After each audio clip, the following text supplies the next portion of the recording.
କିଛି ଜାଣିବା ଆଗରୁ ହଠାତ୍ ଲାଗିଗଲା ଭୟାନକ ଅଗ୍ନିକାଣ୍ଡ ଘଟିଗଲା। ଏତେ ବଡ଼ ଅଘଟଣା ସମସ୍ତଙ୍କୁ ଅବାକ୍ କରିଦେଲା। ମୁଣ୍ଡ କାମ କଲାନି କେମିତି କରାଯିବ ନିଆଁକୁ ଆୟତ୍ତ। ସାଙ୍ଗେ ସାଙ୍ଗେ ଫାୟାର ଅଫିସରଙ୍କୁ ଫୋନ କରାଗଲା। ଫାୟାର ଗାଡ଼ି ମଧ୍ୟ ଆସି ଲାଗିଲା। ଫାୟାର ଅଫିସର ମାନେ ଅକ୍ଳାନ୍ତ ଉଦ୍ୟମ କଲେ ମଧ୍ୟ ଲହୁଲୁହାଣ ହେଇଗଲେ ନିଆଁକୁ ଆୟତ୍ତ କରିବାକୁ।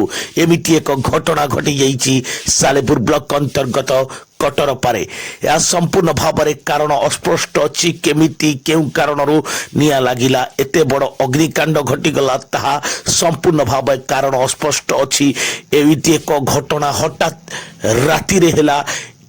କେମିତି ହେଲା, କାହିଁକି ହେଲା, କେହି କିଛି ଜାଣିବା ଆଗରୁ ସବୁ କିଛି ଜଳିପୋଡ଼ି ପାଉଁଶ ହେଇଗଲା।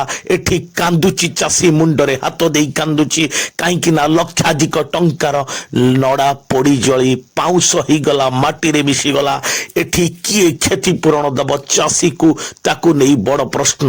ଏଠି କେଉଁଭଳି ଭାବରେ କେମିତି କାହିଁକି ଅଗ୍ନିକାଣ୍ଡ ଘଟିଲା ତାକୁ ନେଇ ମଧ୍ୟ ଜନସନ୍ତୋଷ ଦେଖାଯାଇଛି। ସାଲେପୁର ବ୍ଲକ ଅନ୍ତର୍ଗତ କଟରପାର ରାତି ତମାମ ନ୍ୟୁଜ କଭରେଜ କରୁଥିଲୁ ଆମେ। ଏ ହେଉଛି ଏକ ହୃଦୟ ବିଦାରକ ଦୃଶ୍ୟ, ଛାତି ଥରେଇ ଦେଲା ଦୃଶ୍ୟ, ଯାହାକୁ ଆଖପାଖର ଲୋକ ଠିଆ ହେଇ ଦେଖୁଥିଲେ, ଆଖିରୁ ଲୁହ ଝରି ଯାଉଥିଲା।